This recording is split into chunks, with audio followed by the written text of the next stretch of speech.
Hola gente, ¿cómo están? Espero que estén muy bien y sean bienvenidos a un nuevo video. Hoy vamos a recordar o repasar el concepto de tipicidad en materia penal.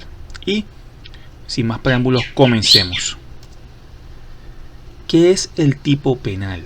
Se entiende por aquella fórmula legal necesaria y abstracta que describe tanto objetiva como subjetivamente una conducta previamente desvalorada por el poder punitivo y posee doble función.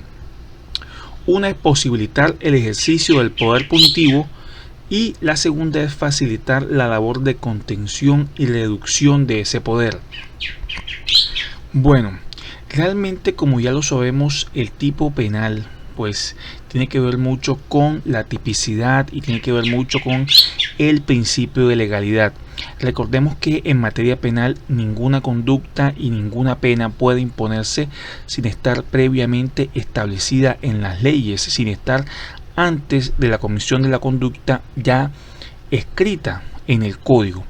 Entonces, es una fórmula legal. Cuando hablamos de tipo penal, pues ya tendríamos que referirnos a cada delito que encontramos en el segundo libro, o sea, en la parte especial del Código Penal. Y es una fórmula legal, bueno, porque la hace el legislador. Es necesaria y abstracta.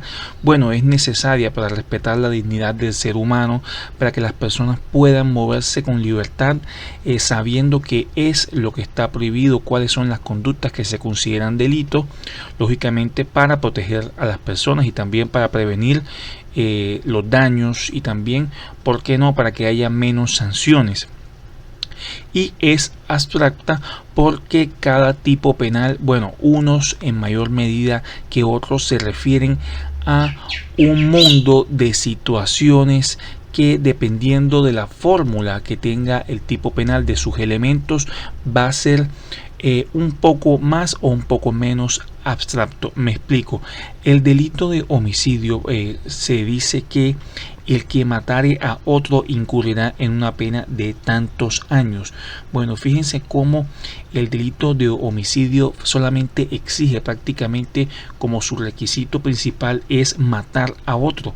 Es decir, no hace referencia al sujeto o a la gente que mata. Es decir, nos quiere el legislador explicar de que cualquier persona puede matar, y tampoco se está describiendo un medio específico para hacerlo. Puede ser mediante un arma de fuego, puede ser mediante un veneno, puede ser lanzando a una persona contra un acantilado, puede ser arrollando con un auto a esta persona. Es decir, es una fórmula que es bastante abstracta porque se está castigando la conducta de homicidio, pero es una conducta que realmente enmarca un universo de situaciones que se pueden presentar en la vida real. Así, habrán tipos penales que son menos abstractos. Por ejemplo, el delito de peculado, que ya lo tiene que cometer un sujeto específico, que algunos autores dicen que es el hurto del servidor público, porque el delito de peculado pues ya debe cometerlo una persona que sea servidora pública y tenga disponibilidad sobre estos bienes, por dar un ejemplo. Entonces, continuamos. El tipo penal describe tanto objetiva como subjetivamente. Recordemos que el derecho penal pues le importan ambos aspectos. Lo objetivo es lo que sucede en el exterior, ¿no? Lo que digamos que es lo más relevante, porque es el escenario donde se suceden los actos en el mundo exterior. Pero también es importante lo subjetivo, porque en el derecho penal está prohibida la responsabilidad objetiva. Ojo, repito, la responsabilidad objetiva, no la imputación objetiva. Entonces, siempre es importante de también en virtud del principio de culpabilidad, de que la persona haya actuado dolosamente, es decir, queriendo hacer un daño y conociendo y pudiendo que iba a hacer ese daño, o la persona cometió una acción imprudente, que es el caso de los delitos culposos. Entonces, en general posee una doble función. Posibilita el ejercicio del poder punitivo. Bueno, todos los países, en virtud de su soberanía, van a tener lo que se llama el poder punitivo. Entonces, este poder punitivo para que se pueda cumplir, debe hacerse a través de las leyes, para que no sea injusto, para que no sea indigno con las personas, y por supuesto para que se respete la libertad. Y también esta segunda función, que es de contención y reducción del poder. Recordemos que por muchos años, desde la edad antigua, pasando por la edad media, e inclusive lo vemos en algunos casos en la modernidad, el derecho penal es utilizado muchísimas veces injustamente como un arma de castigo, un arma para someter a las personas, ya sea por razones políticas o no. Recordemos todos los castigos de que cometió, digamos, que se cometieron injustamente en la Edad Media. Bueno, el tipo penal, como ya lo mencioné, es un modelo o fórmula legal necesaria de naturaleza preferentemente descriptiva, cuya función es individualizar conductas para prohibirlas o mandarlas. Bueno, como esto lo expliqué anteriormente, es esa fórmula que aparece sobre todo en la parte especial, en el segundo libro de los códigos penales. Es descriptivo, ¿no? Porque lógicamente describe una situación que va a tener una serie de elementos, unos sujetos, unos modos de cometer la conducta, unos medios de cometer la conducta, unos elementos culturales o normativos que valorar, un resultado, etcétera. Y para prohibirlas o mandarlas, porque bueno, la mayoría de los tipos penales, en aras de respetar la libertad, lo que hacen es prohibir conductas: no matar, no cometer peculado, no hurtar, no cometer extorsiones. Pero habrán algunos tipos que, en virtud del principio de solidaridad y el avance de las teorías normativas de la responsabilidad, habrán algunas veces donde los tipos penales nos ordenarán a cometer unas acciones. Por ejemplo, cuando el tipo penal de omisión de socorro, cuando vemos que una persona está en la calle y corre gran peligro su vida y no la ayudamos, corremos el riesgo de incurrir en el delito de omisión de socorro. Es decir, ahí el tipo penal manda a ejecutar una acción. Características de los tipos penales: son necesarios porque si ella no existiera, se indagaría penalmente por conductas conflictivas que no son delictivas. Recordemos que el derecho penal debe tener una serie de principios y requisitos. El derecho penal solamente castiga las conductas que son las más graves, las que más afectan en mayor medida el conglomerado social y las que ponen en riesgo, digamos, la viabilidad del mundo en sociedad. Es abstracto porque describe una conducta de manera impersonal, como ya lo explicamos anteriormente. Es descriptivo porque describe conductas bien para prohibirlas o para mandarlas.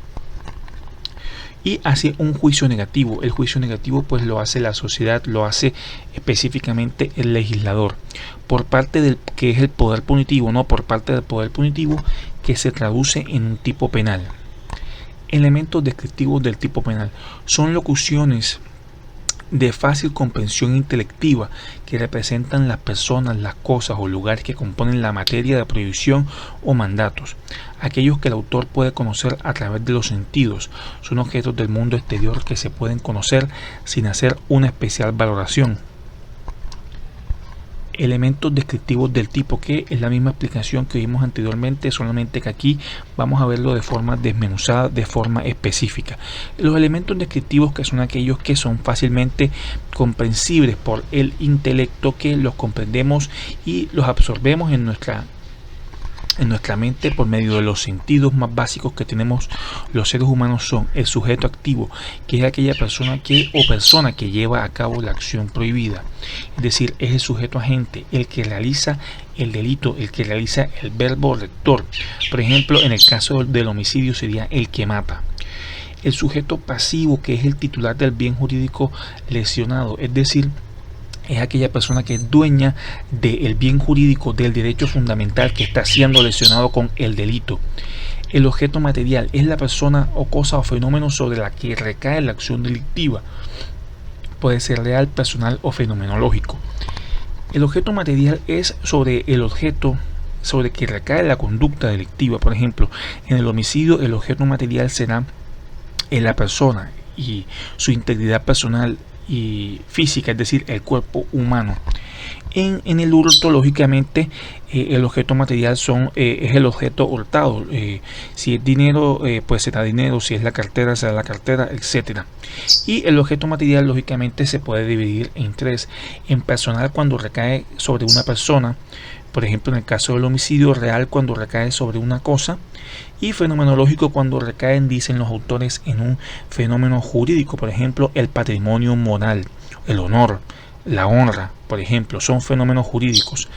Y los medios son los elementos que se usan para efectuar el comportamiento prohibido, por ejemplo el veneno, un cuchillo, una herramienta, un arma de fuego, etcétera. Y finalmente, los elementos normativos son palabras que implican una valoración cultural o jurídica por parte del intérprete.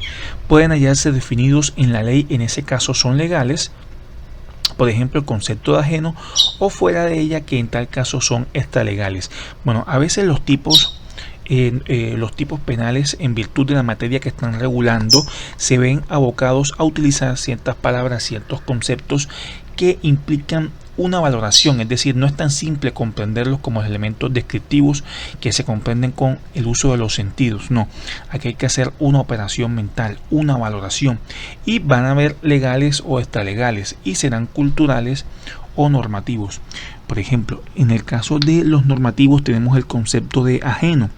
Es un elemento normativo porque para entender lo que es ajenos tenemos que remitirnos al derecho civil. Y habrá algunos casos donde la valoración se haga desde el punto de vista que el elemento sea cultural, que el elemento sea cultural. Bueno, muchísimas gracias por su atención en este video. Espero que nos haya quedado algo, que hayamos aprendido algo. Y si te gustó, un like y suscríbete para más información y para más videos. Te mando un abrazo, nos vemos en la próxima. Chao, chao.